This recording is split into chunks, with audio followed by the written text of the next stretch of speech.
Good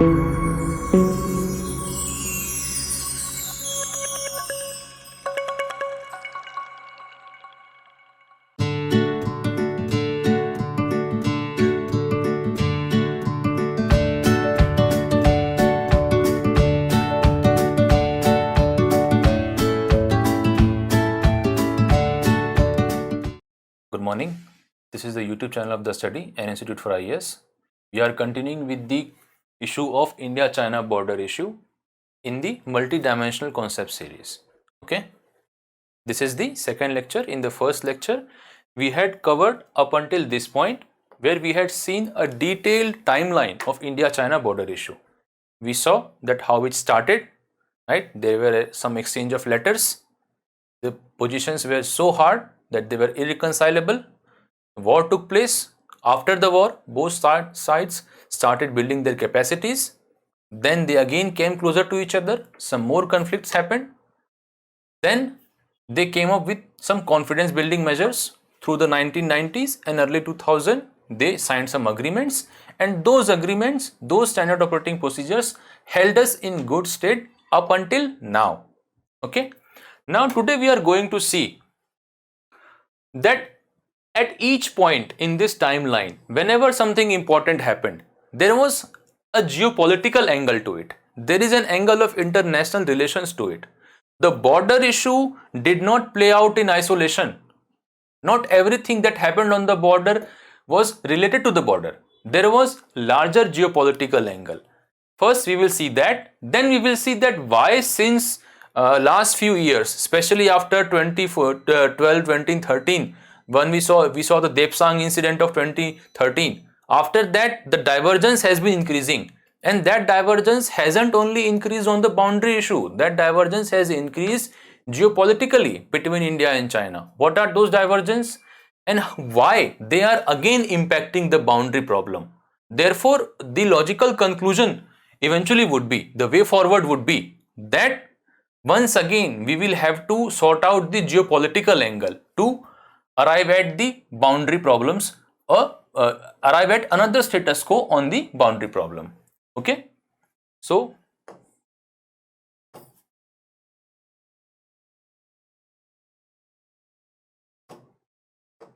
see, we are looking at the geopolitics of the boundary issue. Geopolitics decides what happens on the border. If you remember that we had talked about that after the 1959 exchange of letters, after the Khampa rebellion, the Chinese decided that okay, we have to punish India. They are certainly supporting Tibet with the help of with the active connivance of CIA. They have designs of Tibet. They want to take Tibet away from us. We must punish them. They started preparing. There is this book, Himalayan Blunder, that very clearly charts out that this was not a reaction but a well-planned war. But the timing was key, right? So they took, when the time of Cuban Missile Crisis, USA and USSR were totally engaged in the Cuban Missile Crisis. If you do not know about the crisis, please look up on the internet. Additionally, most of conventionally authors like Neil Maxwell, they have blamed India and Prime Minister Nehru's forward policy for the war. But actually, many other authors, including Bertil Littner's book China's India War, in which he says that no, Mao Zedong's internal compulsion as well as his alienation on the global stage, they pushed him to act aggressively on the border. The great leap forward in China had failed, millions had died, and the Mao Zedong's leadership of Communist Party was being challenged. Internationally, China was alienated from USSR. With USA, it had no relationship, no diplomatic relationship. In Southeast Asia and in developing world, Prime Minister Nehru was gaining in popularity because of his stature, because of his clear thinking, because of his pacifist nature. And Mao, on the other hand, was alienated. So he thought, okay, let's punish this famous person so that his image diminishes and I will grow in stature. So these were the reasons behind 62 war. The border could always be sorted out amicably. You know, as Zhao Enlai had told Nehruji that yes, I understand there are issues here and there, but in the spirit of Hindi Chini Bhai Bhai, we will solve it. Don't worry, right? But then he turned around and mentioned this, very vague LAC in 59, and then the whole issue spiraled out. Same India-China problem is the bedrock of China-Pakistan relationship. See how easily Pakistan gave away territory in 1963. They fully knew, they also understand history. They knew that the only reason China is able to claim this territory south of Kunlun Shan Mountains and west of Karakoram Pass is because British had encouraged them, because they wanted Chinese to be buffer state between Russian Empire and Indian Empire. So they realized that Chinese claim is very flimsy. It has no historical basis. China has never exercised control on this area. Still, they very easily gave away territory. You know how difficult it is to give territory. Right now we have Assam Meghalaya dispute. The two states. In India, we have single citizenship. You have same sets of rights in both the states. Yet, the border issue is so intense. Violence has happened. It is very difficult to concede territory. And Pakistan just ऐसे ही ले जाओ. Why? Because they knew to create a China-Pakistan nexus against India, that was necessary. And that nexus still survives. The whole reason behind two-front headache that India has is the China-Pakistan relationship. Even recently, it is being argued that the reason Pakistan is changing the constitutional status of Gilgit-Baltistan, or it might change the status of POK, is because China is saying that look, we are making heavy investments in CPEC. CPEC passes through these areas. So we want their administrative and legal status to be clear. So that in future, whenever the discussion between India and Pakistan on these areas happen, then we want to feel safe that our investment is secure. So geopolitics decides these border issues. Okay, not everything that happens on the border is linked to the border. Then Sino-US rapprochement limited India's strategic options, especially in Southeast Asia. You remember in 1971, Richard Nixon went to China via Pakistan. After that, CIA stopped all support to Tibetan militia. Okay, that allowed China to bolster its control on Tibet. That allowed it to focus, more energy on boundary with India, right? Also, because of this American-Chinese friendship bonhomie, India's leverage on Southeast Asian countries got significantly reduced. If you remember how significant role India had played in Korean War, in the armistice and the repatriation of soldiers, how significant India's role was in the Paris Treaty on Vietnam. But what happened after that? When ASEAN was created in 67, India could not establish bilateral relationship with them because it saw that it is another ploy of Cold War. So our friendship with Southeast Asia was damaged. We lost some allies. Our leverage on them reduced. Similar thing happened on Western border. So again, this geopolitics impacted the Tibet-India border issue. But then what happens? We had mentioned in the previous lecture that when Foreign Minister Vajpayee visited China in 79, China promised that we will stop supporting the insurgency in India's northeast. Why? Because 79 was a pivotal year in world's geopolitics. The two main proponents of neoliberalism, Margaret Thatcher became Prime Minister of Britain, Ronald Reagan became the President of USA, Iranian Revolution happened, USSR had invaded Afghanistan, and Pope John Paul was making waves in Eastern Europe, in communist godless part of the world. He was bringing message of God, and that was reawakening the nationalist consciousness in Eastern Europe. So that was also creating a lot of waves in that part of the world. So international situation was fluid, and when that happens, you want to reduce the number of conflicts you have, you want to increase your strategic options, you want to increase the number of friends you have. So China extended an olive branch to India and said, fine, we will stop supporting insurgents. Similarly, we had talked about the context of extending invitation to Prime Minister Indira Gandhi linked to this period, but she was assassinated and the package proposal was gone forever. Now, we talked about that in 1988, Prime Minister Rajiv Gandhi visited Beijing, and then we devised two foundational principles that would guide India-China relationship despite the fact that the border issue was unresolved. And after that, we came up with a series of agreements. But why was the need for this agreement? Again, geopolitics is playing a role. The Tiananmen Square killings in Beijing and the fall of USSR. Please read up on these two issues. What are they? It was important after these issues. It was important for China to maintain peace on border with India. At that time, the communist regimes were falling everywhere, and China feared becoming the next target of America-sponsored regime change. Therefore, they agreed to the 1993 agreement, and after that, trade, investment, cooperation on multilateral forums grew manifold. This series of agreements since 1993 maintained the status quo on the border, pending a permanent delineation of LAC, and put in place a series of confidence building measures to reduce the risk of conflict. And that in the previous lecture we had seen how these CBMs were used in Depsang in 2013, in Chumar, and in other areas also. But now the divergence is increasing, especially after the global financial crisis. Things are changing. Okay, those confidence building measures are no longer giving us confidence. The standard operating procedures are being violated. Let's see why. The period between 1989 and 2008 saw most successful economic development for both India and China. But in 79, China was economically and technologically on par with India. Today, it is second largest economy and its GDP is roughly 5 times that of India. Meaning, both India and China grew economically, but China grew much faster in a sustained manner and over a much longer period, right? At the time when we were clocking 7 to 8% growth, they were clocking 12 to 13% growth consistently. So that gap widened and that gap opened up in a big way.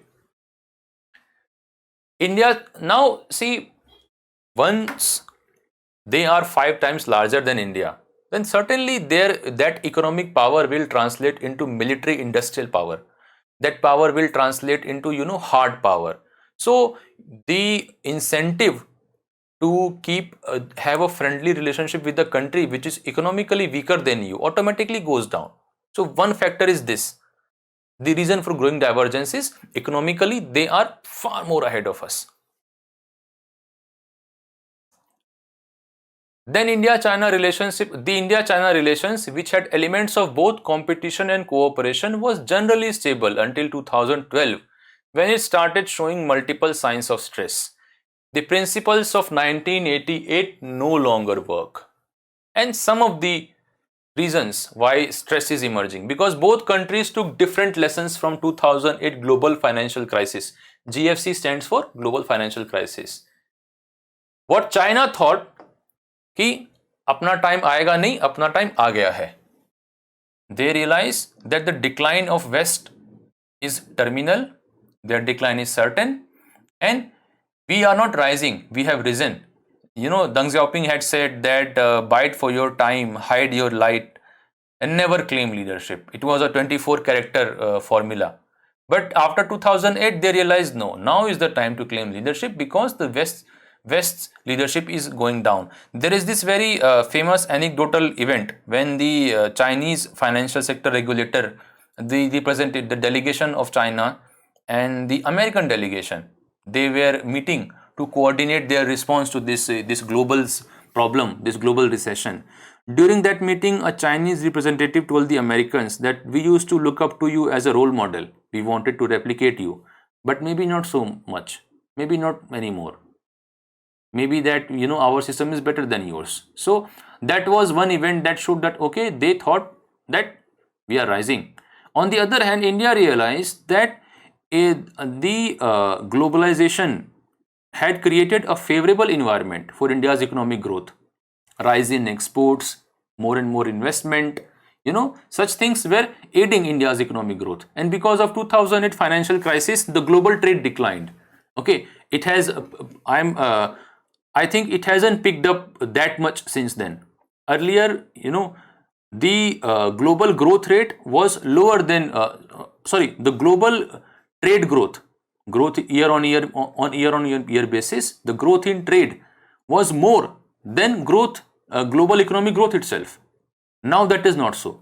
So the trade has collapsed, global trade, even though the economic growth is picking up. So India realized that it needed some more time. It needed the favorable external environment, and that has collapsed in 2008. So India thought, no, it is not good for us. So what we did, we became more closely aligned with West, more closely aligned with USA, so that we can still get benefit from globalization, from increased FDI, we can cash on the avenues for global trade and such things. So we went closer towards West and China went away from the West. Then during 2014 visit of Xi Jinping, at the same time, Chinese came in Chumar. Now, what sort of logic is this? I don't know. On one hand, your head of state is visiting. On the other hand, your army is ingressing, trying to forcefully change the status quo. Then Colombo port, the first time Chinese submarine docked on the Colombo port. China also announced the same year that their nuclear submarine has been deployed in the Indian Ocean. Then in 17, we had Doklam standoff. Now Doklam Plateau is on the tri-junction of Sikkim, Bhutan and China. Alright. Though if I go into the issue of Doklam standoff, the nuances and the details, the historical basis, that will be a whole new lecture.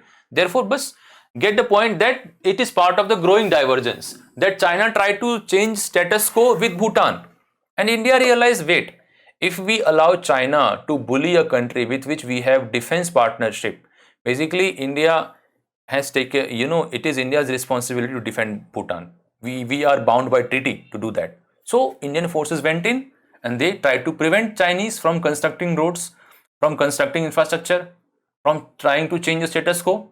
Although that issue hasn't been solved, to our liking as much as we want to, but it was a major issue. The Chinese realized that no, India will not only defend their territory, but come on the territory of a third country also if their interest is threatened. Everywhere, comprehensive, CPEC, that is an irritant. CPEC passes right through POK. India says, look, this is violation of my sovereignty. How can I join it? I think the 2 times in mains in GS paper 2 IR, they have asked questions on India, the feasibility, desirability and, the decision of India to not join CPEC. There have been questions on that. Earlier, India and China were together whenever it came to, multilateral negotiations, either on climate change or in Doha. Not Doha, WTO. Doha round is part of WTO. But not anymore. Even there, our interests don't align. The very fact that 2015 Paris Climate Agreement could be reached was because China went away from the developing countries and had a separate agreement with USA. So even on the issue of climate change, they think now they can deal directly with the West. European Union has announced a net zero emission target, and so has China. India, on the other hand, saying no, we are not ready for net zero. So even on the issues of trade and climate change, our interests have diverged. They prevent us from joining NSG. They say that no, India has not signed NPT. How can you allow a non-NPT country to join? At the time when Indo-US civil nuclear deal was being signed, at that time China did not, they demurred, but after negotiating with India, they agreed. They agreed for a one-time exception to India from NSG. But now India says that we want to become a full-time member. They are saying, no, you are not a full-time, you have not signed NPT, you can't be allowed in. They're saying that if we are going to allow non-NPT countries to join, then we must allow countries like Pakistan also. So this is their tactic, Similarly, India tried to sanction Masood Azhar in UNSC. They gave a very silly argument that why you want to sanction Masood Azhar, he has retired, he is not a threat to you anymore. I don't know whether terrorists retire, I thought they just simply die. India did not attend the Belt and Road Initiative Forum in 2017 and 19. Look, the only reason India did not join BRI initiative is because of CPEC. Now Chinese don't appreciate that point. They don't realize that India is an active member of BRICS. India has joined Asia Infrastructure Investment Bank. India has joined most of the other initiatives of BRICS. But since CPEC violates India's sovereignty, India cannot join it. India was open to join that BC, Bangladesh, China, India, Myanmar corridor. But CPEC we can't join, therefore we did not take part in BRI summit. And Chinese think that this is an insult to their emperor. You know, in old times when an emperor will hold a major yajna or something like that, the vassal states will come and pay obedience, come bearing gifts. India did not go. Many major Western countries also went. So that is also taken as an assault, affront to them, to the emperor. That divergence was clear to the leadership of both the countries, and therefore two summits were held. One in Wuhan. Now we know Wuhan is famous for COVID, but before COVID, there was this informal summit between Secretary General Xi Jinping and Prime Minister Modi. Then they met in Mahabalipuram. It was thought that maybe some sort of new status quo will come. They will come up with new principles, new guiding principles to guide bilateral relationship. They might be able to stop or stem the tide, they might be able to reduce the divergence, but that did not happen. Status change of J&K. Now, it is often argued by some people that this recent round of clashes, could be a result of constitutional change of J&K. That we have made Ladakh a UT. Home Minister Amit Shah very clearly said in Parliament that we will take every inch of our territory back, and rightly so. And that message may not have gone down well with China. But I would disagree with this point, because if you look at China's behavior with other countries, their behavior in South China Sea, their behavior with countries like Philippines, their behavior with Australia, those things tell me that this is a pattern, that Chinese have decided that apna time aa gaya hai and we will settle every dispute the way we want to. There is no need for niceties, there is no need for give and take. On India border, they must have seen कि COVID चल रहा है. Everybody is distracted, just as and in 62 USA, USSR were distracted. Even right now, everybody is distracted. India would be distracted. भाई army में चल रहा होगा कि social distancing करनी है. At the same time, okay, let's make one more push, try to change status quo as we want to. Okay, so it seems to me it may have less to do with Article 370 and more to do with the larger behavior of China. Now we talk about the current status. Look, this is the Daulat Beg oldie. Though this map is slightly torn, the image is not that clear. But some of the major places, Gogra Post, Galwan River, Leh Airfield, finger regions of Pangong So, Demchok. Here is on map, you will see here Chumar. In Chumar, Chinese forces came in 2014 when their president was here. Strange. These maps are more clear. Look, where are problems right now? We have problems here, Depsang Plain. Okay, and here we have Daulat Beg oldie. Now see, imagine if Chinese are able to push further here. In Depsang Plain, you have Daulat Beg oldie Air Force Forward Base, and you have this Y junction where there are series of patrol points. Look, on the map, this looks like a plain, but this is not a plain area. This is mountainous area. Therefore, the patrolling points, the farthest we have been going, they are in such a strange manner. And this is the Y junction. Now, what has happened that Chinese are preventing India from assessing these patrol points. They are saying that this is on our side of LAC. How can you come? India is saying right now we are not trying to delineate LAC. If you want to demarcate LAC, let's sit down and talk. Right now, we are only trying to assess our traditional patrolling points. We have been coming to this far. Therefore, we want to keep coming this far. It doesn't matter which side of LAC it lay. That will be decided in separate talks. And Chinese are being, no, we want to be where our 1959 claim line was. This status quo idea and all that is, very temporary things. And they are throwing all sorts of tantrum here. Then here in Pangong Tso area, you remember there was this conflict between finger 3 to finger 8. On the northern bank of Pangong Tso, you have these projections which look like finger of mountain ranges. So they are called fingers. Indian forces used to patrol up to finger 8, and sometimes Chinese forces will come up to finger 4.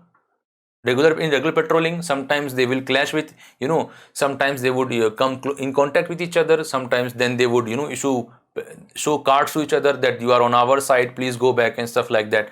But this time what happened, Chinese not only came as far as finger 4, but they built permanent structures there. Now that was not allowed.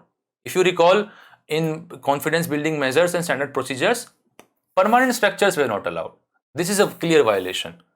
Now both the forces have disengaged. Indians have went back to finger 3. Chinese are said that okay, we would not come across here. We will not come farther than finger 8. So that zone between finger 3 to finger 8 is now a no patrol zone for a while, and that will remain a no patrol zone until the entire issue is solved. This Darbuk Shiok Daulat Beg Oldie. This road, it is believed it is making Chinese very nervous because they have realized that Indian forward patrols are reinforced much more easily now because of this main road and many of the arteries that go up to the LAC. Okay, and India is building arteries also. India is this Neoma, Fukche, Chushul, these are very important forward air force bases. So India is building proper infrastructure in these areas so that the traditional patrolling points are reinforced whenever Chinese push them. Right, and this is what has happened this time, that once Indians realized that China has ingressed on multiple locations, a rapid remobilization was done. In fact, even the strike corps are being diverted from Pakistan border to China border.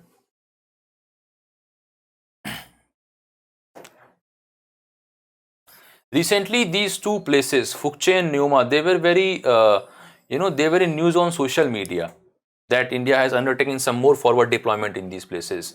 And India's road building activity in this region is making China nervous. So that might be one more reason that they thought, okay, let's make one last push. Though Indian patrols are very close to our patrols and we will have to literally replace them, but let's try. What is the current situation? Recently, see, this whole issue started as a coordinated multi-front attempt to significantly alter the status quo. What happens that at that time of the year, Chinese do these military drills near the LAC. But this time they were much closer, and when their military exercise ended, instead of going back, they turned to the LAC. And therefore, they were able to bring large number of troops on multiple locations on LAC. So that initially surprised us. But then India started counter mobilization. Okay, and in places like Depsang Plains, very close to Daulat Beg Oldie, Galwan River area, in Gogra and Hot Springs, in Pangong Tso, and in Demchok. In these areas, currently we have standoff. We have seen previous maps where these places are. The latest development is that 12th round of Corps Commander level talks have taken place. See, a Corps Commander is a very senior official, the Lieutenant General, 3-star Lieutenant General.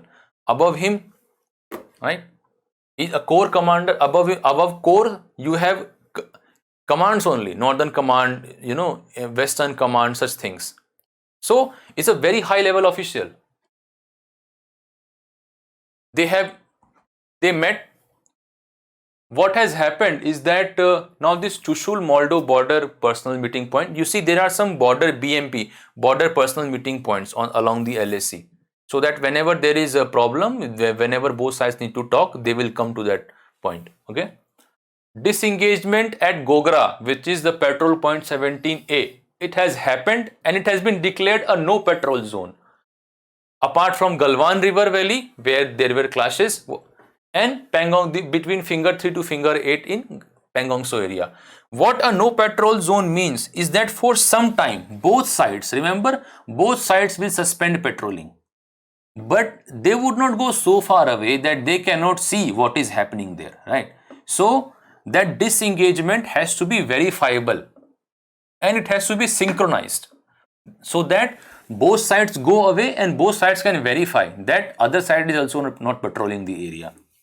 But what remains? The hot springs the Y junction in Depsang Plains and Demchok. In Depsang Plains, PLA is blocking Indian Army from their traditional patrolling limits, and in Demchok, so-called civilians have pitched tents on the Indian side of Charding Nala. The so-called civilians are irregulars and are detachments of Chinese PLA only. No civilian will be that adventurous. Your wanderlust cannot be that acute that you go and become tourists in such hot border areas. At last, who decides the patrolling points? The China Study Group. It is a foreign secretary. It's a body that we talked about. In 76 was created by Cabinet Committee on Political Affairs, right? They decide that how far you will go, what will be the rules of engagement and such. Now see, I like to mention this hot spring. What has happened? Chinese say that this hot spring area, again hot spring, it will have traditional medicinal purposes, values. It will have, its water will have minerals, and it will be useful for local herders. So Chinese say that the herders and pastoralists from our side used to access this hot spring since as long as our memory goes, and this area falls on our side of 1959 claim line.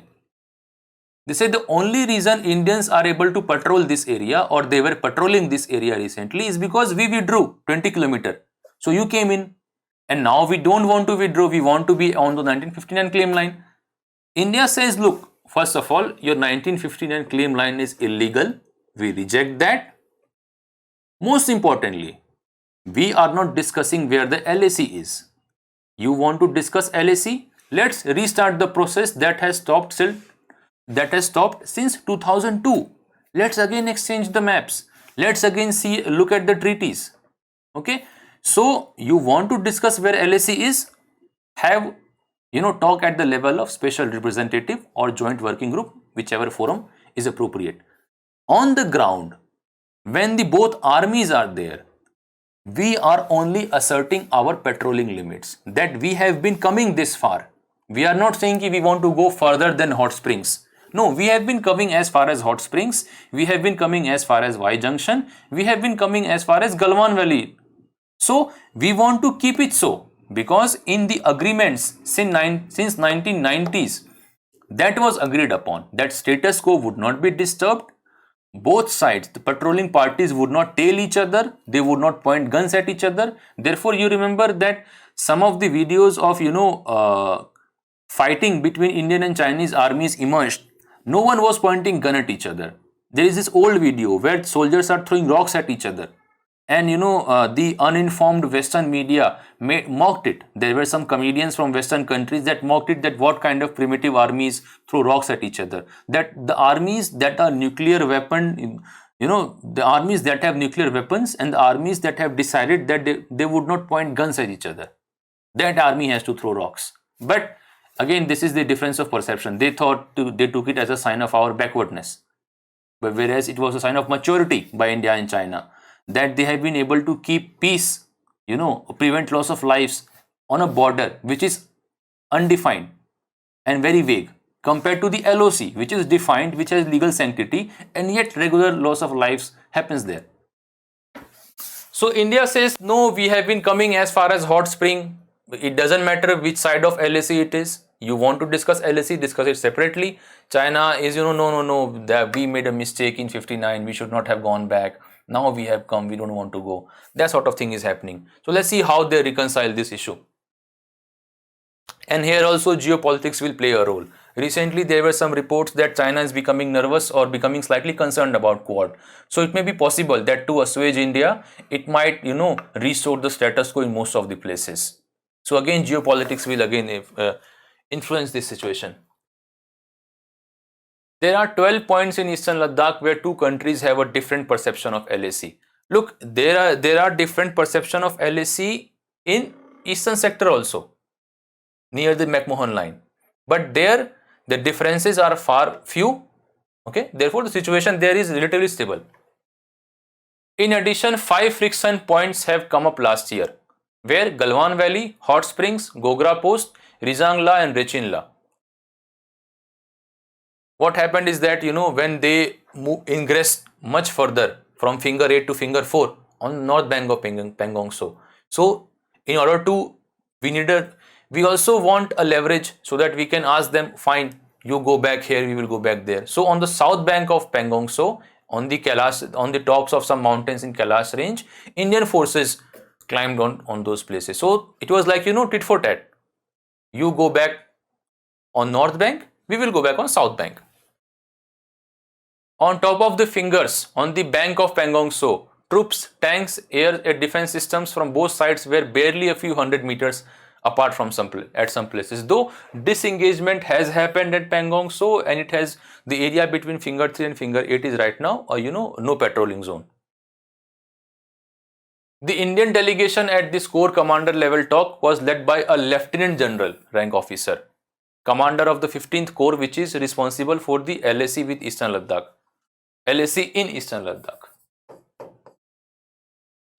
Chinese side was led by a major general. Now major general is a rank below lieutenant general. And why this has happened is because he was a commander of South Xinjiang military district. Look, China has theater commands. So there are multiple corps of Indian army, multiple commands of Indian army that are facing China. But from Chinese side, they have only Western Theater Command. That entire India border is managed by Western Theater Command, and in that Theater Command, there will be military districts. So a Theater Command will be led by a Lieutenant General on their side, and a subunit of that Theater Command will be led by Major General. Therefore, from their side, an officer which is a rank below, he is coming. The question still persists, why now? And these could be possible explanations. That India's growing capacity, infrastructure and status. So they thought, okay, let's make one last push to permanently alter the status quo so that we again reach back to the 1959 claim line. So that even if the LAC is decided, that 1959 claim line will be the LAC. SARS-CoV-2, they thought, okay, everybody is distracted, no one is looking, so let's steal some land. Quad, there have been some reports in international media that China is becoming concerned about Quad. So they thought, they have this old Chinese saying that kill 1 to 100. So they may have thought, okay, since with India we have this border conflict, so let's try to punish India and let make it a lesson for everyone. But that did not work out. India responded. So they decided, okay, let's punish Australia with trade war. And that will be a message to India and Japan. That also hasn't worked yet, and it will certainly would not work. So it is being argued now that they may settle border issue with India, they may restore status quo, so that they are able to bring, they are able to slow down this increasing bonhomie between Quad members. Let's see what happens. And this idea of 100 years of humiliation, recently they had the centenary year of establishment of Communist Party of China, and there they kept mentioning that we have wiped out the 100 years of humiliation, basically starting with the Opium War up until the Second World War. They say that we were repeatedly humiliated by foreign powers. The people that we considered barbarians beneath us, they came, they looted us, they divided us, humiliated us. So such things, rewriting their own history, though there is certainly some truth to that they were indeed humiliated. So maybe, as a cherry on the cake, they wanted to, apart from, because see, eventually the border dispute on India-China border is a legacy of colonial period. British had humiliated them also. So they may have thought that, okay, this is also an element of that 100-year-long humiliation. So correct it before our centenary year celebration. Now, these 2 points, that China has risen or China has a limited window, they might appear contradictory. And they appear so is because these are two different kind of assessment of international thinkers and academicians on China. One set says that China has risen, it is now one of the 2 superpowers of the world, therefore it is acting belligerently across the waters and lands on all its borders. So the fact that China has risen is the cause of Chinese aggression. The other set of theorists say that China knows that yes, it has risen. That means its rise has stopped. And it has a certain window before which its internal problems will again require more energy. Recently, they announced a three-child policy. From one-child policy, they went to two-child policy and now three-child policy. They realized that their demography is aging, their population growth is slowing down. Then they have to undertake an internal restructuring of their economy. Their economy till now has been export-led. Now they have to work on that front also. Their social security, since their population is aging, they will have less soldiers available. They will have to create a vast social security net. They giving insurance, giving health care facilities, education, pensions, all these things cost. So they have to undertake a lot of internal restructuring. Therefore, they realize that our internal challenges will after a point will become too important to act out aggressively outside China. So we have a limited window. Whatever grievances we have, let's solve it within that window. Be it border with India, be it Taiwan, be it Hong Kong, be it South China Sea. So there are these two sorts of ideas. One says that China has become a superpower, therefore it is acting aggressively. Others said yes, China has risen. That means it has only a certain window before which its internal problems will overwhelm it. Therefore, they want to solve everything now, and now they are acting aggressively. So, or it could be that their behavior is a combined effect of all these things. What should be the way forward for India? So, this is my personal opinion, that the solution to India-China border dispute does not lie on the border. It lies in the overall balance of their military-industrial strength, economic power and international environment. India needs to rapidly accumulate usable and effective power, even while the overall BOP balance of power will remain unfavorable for a while. I mean, even they are 5 times, their GDP is 5 times more than us. So definitely we should not think about bridging that gap and becoming as big economy as theirs. We have a $5 trillion economy target. Okay. So we should stick to our targets and try to reduce the gap. But our power has to be usable and effective. Meaning things like Navy. Because remember, the Chinese are all worried about India's behavior in ocean. They think India can, choke the strategic points. Things like Malacca State, and we have Andaman Nicobar so close to it, which are unsinkable aircraft carriers. So they think that India's, if India acquires effective naval power, then there will be a bigger problem. So not only focus on, bridging the gap in GDP, but acquire effective power. If Indian Air Force, hypothetically speaking, if overnight all the aircrafts in fighter aircrafts in Indian Air Force were laced with beyond visual range missiles overnight, then the balance of power will suddenly change. So such things, acquiring effective power, not acquiring directionless power. India should integrate into global trading blocs like RCEP, become more, not less open to trade. That means free trade agreements with countries like Australia, USA, maybe European Union also, because they are looking for alternatives to China. Everybody is fed up of economic bullying of from China. So they are looking for alternative locations of manufacturing. Yes, places like Vietnam and Southeast Asia are attractive alternative, but they would not be able to shed the hegemony of China. Only India can be that sort of viable, can give that sort of viability. In the India-US-China triangle, India's goal should be closer to both of them than they are to each other. This line I have taken from the book of Shiv Shankar Menon, India and Asian Geopolitics.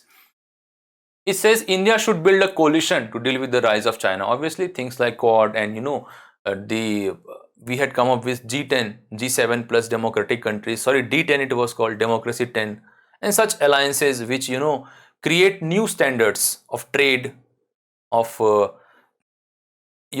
investment, new standards of what we call sanitary and phytosanitary standards, technical barriers to trade. On these issues, we can create alliances, we can create an alternative system to the Chinese, so that the dependence of the world on China in terms of supply of critical trading goods and merchandises gets reduced. The causes that led them to first devise rules of engagement in the 1980s still exist, and therefore they tried two things, Wuhan and Mahabalipuram. They realized that yes, divergence is increasing, but we still need peace on the border. After all, India wants economic growth. China has many other headaches also. They need to do internal restructuring.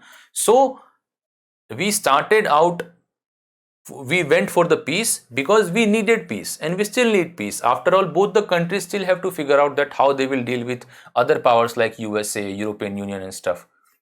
So the causes still exist. So one hopes that they would once again learn to respect each other's core interests. But as long as this is not happening, we should focus on these issues. So this is the end of the second lecture on India-China boundary issue. In first lecture, we talked about the long detailed history of the boundary question. In second lecture, we saw what is the current situation, we saw what is the geopolitics behind all these things, and then we looked at the way forward. So this is the end of India-China boundary issue. We will discuss other multi-dimensional issues in next videos. Thank you.